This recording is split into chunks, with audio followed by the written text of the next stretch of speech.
এই কাস্তে ঝোড়া পেতে নিয়ে কোথায় চললি তোরা সকাল সকাল? আমরা এখন চলে এসেছি এই যে পুকুর পাড়ে, আর এইখানে আছে আমাদের এই যে টিনের চাল, এর মধ্যে হয়েছে লাউ শাক। তো ওইখান থেকে একটু কচি কচি ডগ নেবো, কারণ আজকে বাড়ি যাব, সেইগুলো নিয়ে যাব, সেই জন্য কাটবো, দেখবেন। চলে আসুন।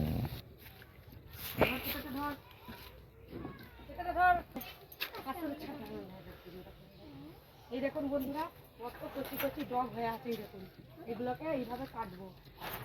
এই যে একদম দেখেছেন বন্ধুরা, কচি কচি লাউ ডগ, কয়েকটা বাড়িতে নিয়ে যাব, আর বাড়ি এইখানেও খাওয়া হবে, সেই জন্য কয়েকটা কেটে নেবো।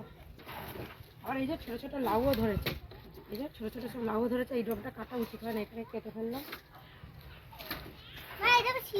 আপনাদের কাদের কাদের এরকম কচি কচি লাউ ডগ লাগবে জানাবেন, তাহলে আমাদের গ্রামে আসতে পারেন, অনেক তরতাজা সবজি আপনারা পেয়ে যাবেন। এই সব লাউ ডাগের পোস্ত খেতে বন্ধুরা খুব ভালো লাগবে। তো চলুন আর দুটো কেটে নিই, নিয়ে চলে যাবো। বেশি নেবো না, অল্পই নেবো।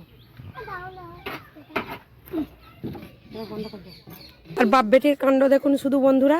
হ্যাঁ হ্যাঁ, ও হাত পায়ে নে, আর ও লাউ ডগ কাটবে। নে নে কাট, ওই ডগটা কেটে নে। হ্যাঁ, হাতটা পেঁচাই নিস জানো। হ্যাঁ, কেটেছে কেটেছে, নাও নাও নাও নাও, চলো।